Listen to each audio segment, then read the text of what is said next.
Welcome back, everyone. We have made it to part 3 of Epcot's International Festival of the Holidays. And while editing this video, I realized that I haven't shown a closer look at Epcot's iconic Christmas tree, where all the countries on the showcase are represented in different ways around it. It's complicated to get a full review of it, as many families are taking their pictures in front of the tree, rightfully so, it's the perfect background.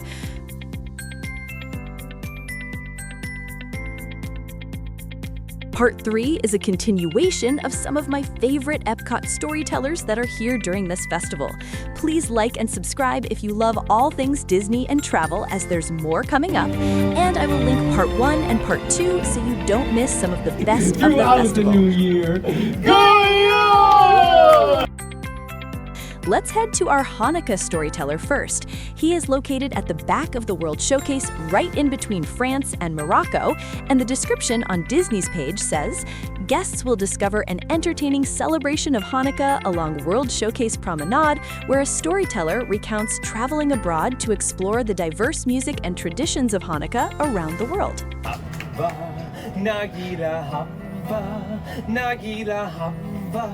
Nagila ben ismecha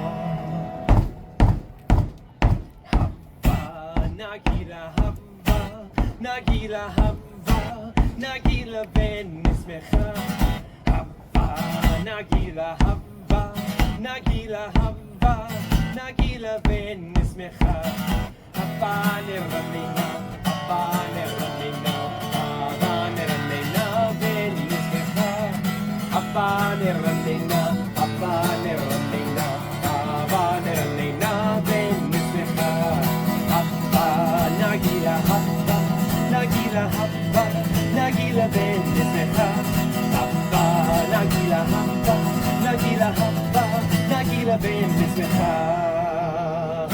Shalom, everyone! My name is Zachary, and I am so thrilled to celebrate Hanukkah with all of you here at the Epcot International Festival of the Holidays. I've been traveling for quite a while, and now I am finally home just in time to celebrate Hanukkah. During my time abroad, I traveled from one corner of the world to the next, and I learned two things.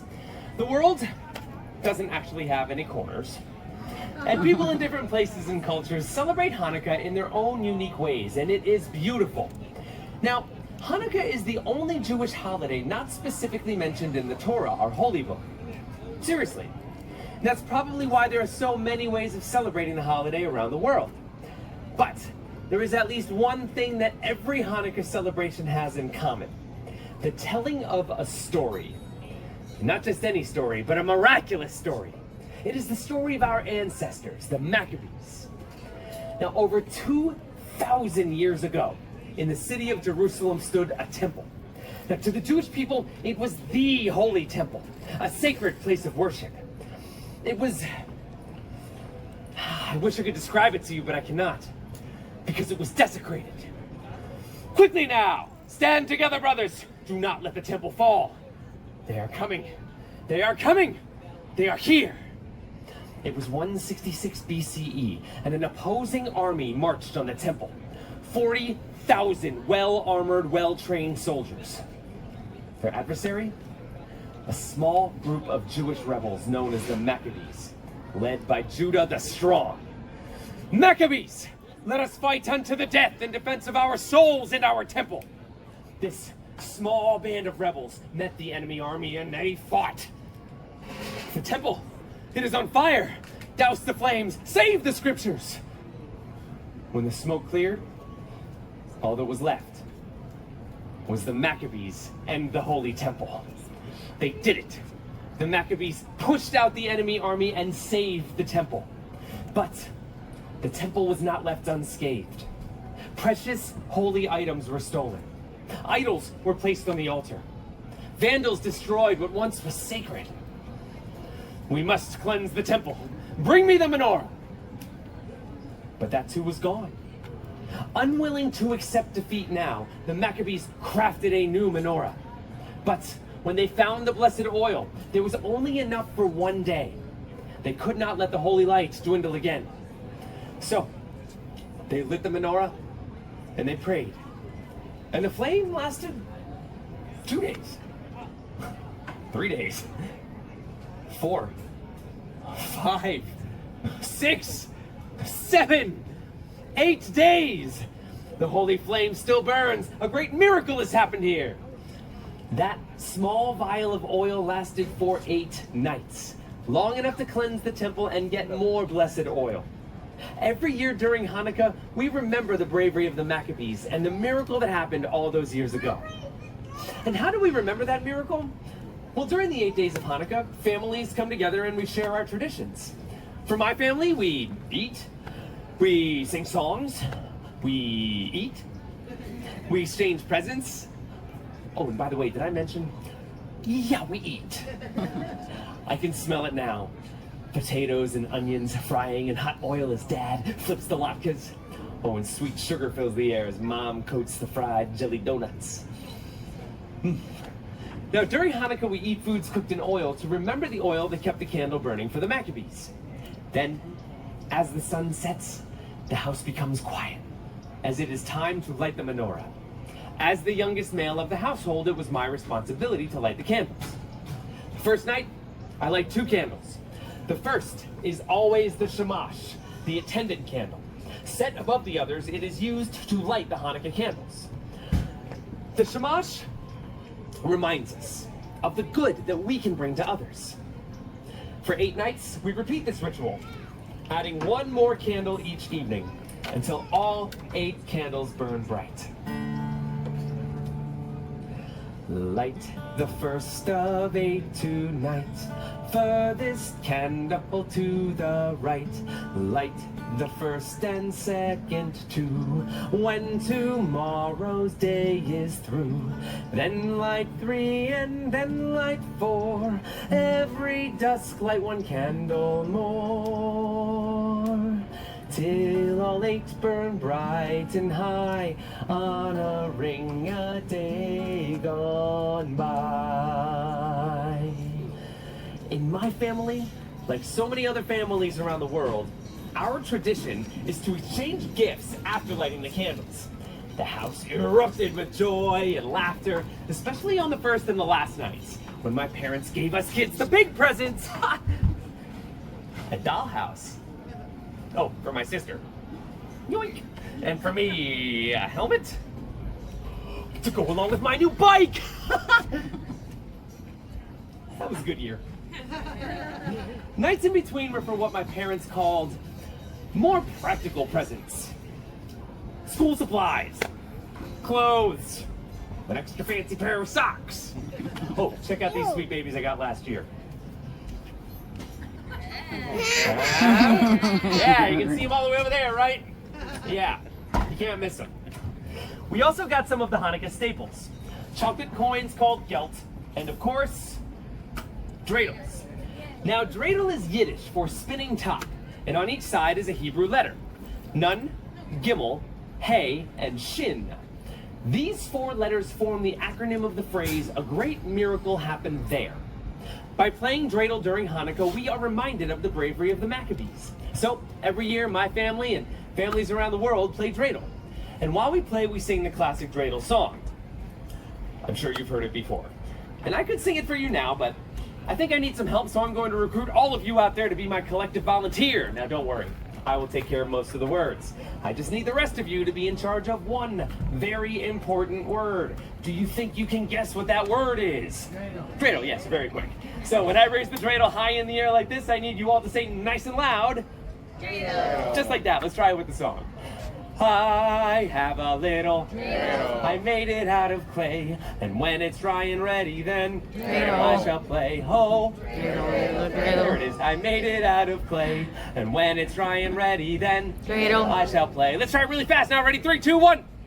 Oh, dreidel. I made it out of clay, and when it's dry and ready, then dreidel. I shall play. Gotcha on that one. Hey, give yourselves a round of applause, my volunteers. Now, those are just some of my family's Hanukkah traditions. Through my travels around the world, I discovered many other unique traditions in celebration of this joyous holiday. When I was traveling through North Africa, I heard another Hanukkah story, one I was not familiar with. The story of the hero Judith. One night, after lighting the menorah, the bubby, that's grandmother in Yiddish, of the family I was staying with came to me. Zachary, Tonight is the 7th night of Hanukkah. Tonight we remember Judith. With her own cunning bravery, she assassinated a general and saved her people. Oh, calm down, Bubby. Today in Northern African countries, they celebrate the Festival of the Daughters in honor of the strong women connected to the Jews' battle for freedom, like Judith. Then, when I was in Argentina, I heard the most wonderful language. There, many Jews speak in a unique Judeo-Spanish language called Ladino. And the music there is even more wonderful than the language.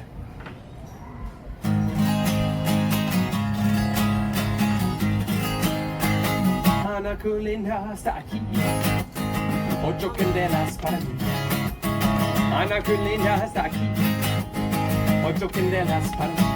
Oh, una candelita, 2 candelicas, 3 candelicas, 4 candelicas, 5 candelicas, 6 candelicas, 7 candelicas, 8 candelas para mí. Somebody's heard it before. Beautiful Hanukkah is here, 8 candles for me. Beautiful Hanukkah is here, 8 candles for me. Oh, 1 little candle, 2 little candles, 3 little candles, 4 little candles, 5 little candles, 6 little candles, 7 little candles, 8 candles for me. Thank you. 8 candelicas, 8 candles. Such a lovely song. And there are so many other wonderful Hanukkah songs and traditions out there in the world. Yet, it seems no matter where in the world you are, Hanukkah is about remembering the miracle. It's about remembering to be a light to others. And celebrating with food, fun, but most importantly, family. Clap along with me here on this one. Don't be shy, here we go.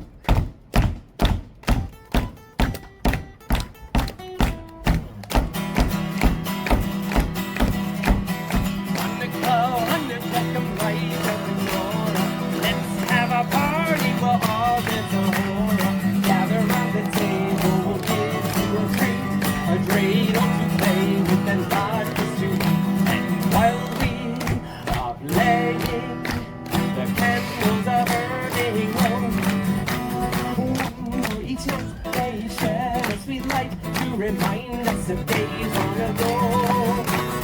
One for each night they shed a sweet light to remind us of days long ago. That was cute, interesting, and fun. Love the story, love how he added a Spanish song in there, and how he was able to be silly around it all. Good storyteller. Now let's head out to the Italy showcase because it's time to meet La Befana, so all roads lead to Italy Pavilion. That you will not fly. You promise me? No flying. Okay. She says that she will be a very good girl, so we can... Oh, Isabella! Oh, very naughty indeed. Now, I want you to stand there. You think about what you have done, huh? Perdone, but she is very, very nervous. Yes, but she have reason to be nervous. Oh, please, my friends, can you tell me, have you seen any mean witches here today? No mean witch. Where you see, Isabella, we are with our friends. We wish our friends Buon Natale. Ah, lovely. Now, do you know what does this mean, Buon Natale? It's Merry Christmas. See, Merry Christmas. I have a story for you tonight. My name is La Befana, and I am a witch.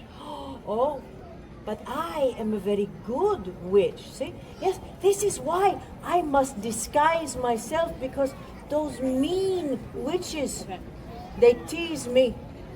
That's not very nice, huh? No, I think they are jealous. They know that La Befana, I am the gift giver in my country, Italia. So, if you have been very, very good, then La Befana brings toys and goodies and sweets, yes? But if you have been maybe not so very good, What do you think La Befana might bring to you then, huh? Oh, no, you knew that. Oh, my, I thought I recognized you, huh? Now, in America, I know that you have a different gift giver, no? Is that right? Who brings toys at Christmas time? Santa Claus. Well, I must tell you something. I have been bringing gifts down the chimneys of the Bambini a long time before old Saint Nick was even a Bambino himself. Now, your Santa Claus, what is he flying up on? Yes, he is on a sleigh, and to pull the sleigh? Ah, the magic reindeer, a sleigh and magic reindeer. Well, that's very nice. Poor old La Befana does not have a sleigh. So what do you suppose Befana flies on? A broom. What you think? Yeah, you think on the broom? On the broomstick, see, because I am a witch. Ah, ah, ah, ah, ah. Did I scare you? No, I am not scary. Not like when we get underwear for Christmas. Now, your Santa Claus. When does Santa come to visit you? Yes, on Christmas, on the Christmas Eve. See, do you know when La Befana comes to visit you? Oh, I wait for a while after Christmas, and I visit you on January the 5th. This is called the Eve of the Epiphany. And would you like to know why? Ah, very good. Everybody say to me, oh, why La Befana?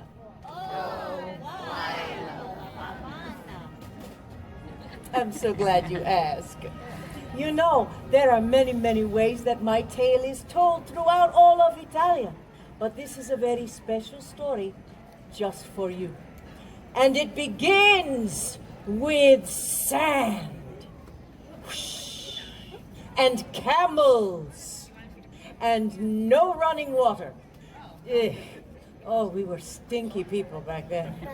Once upon a time, more than 2,000 years ago, Italia was the center of a great empire. Oh, much, much bigger than she is today.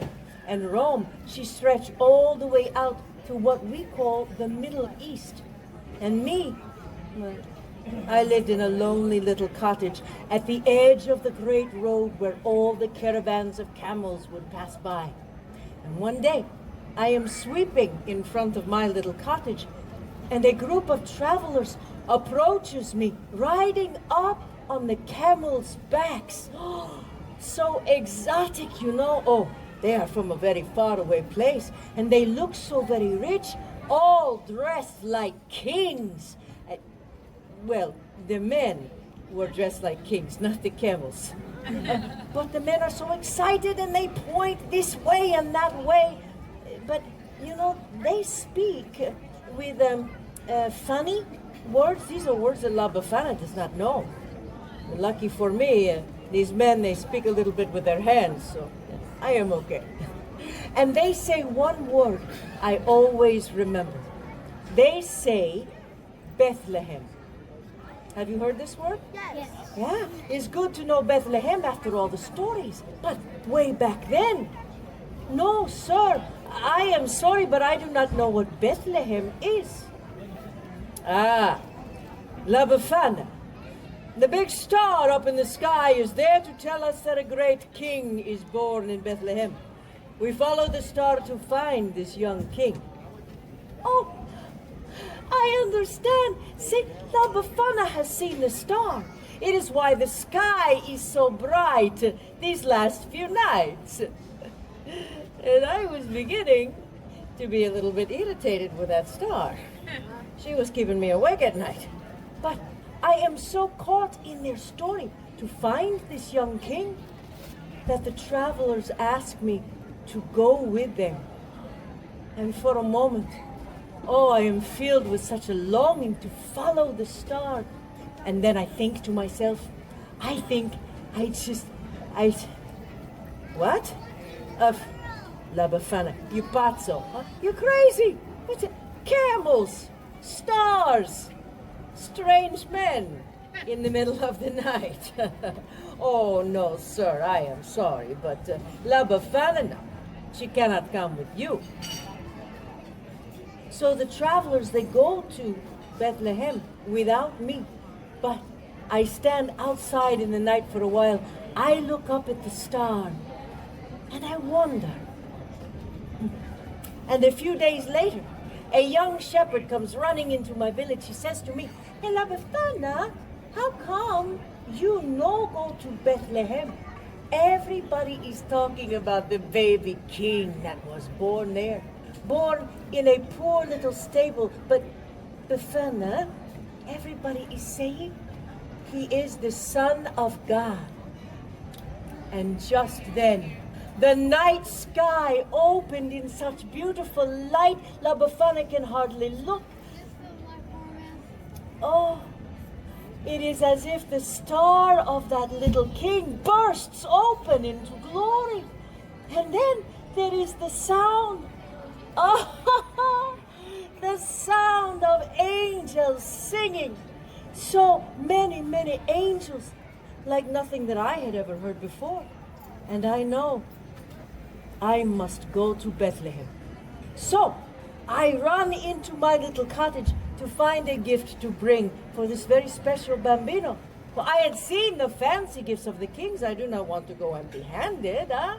So I look, and I search, but all that I can find are some old scraps of wool.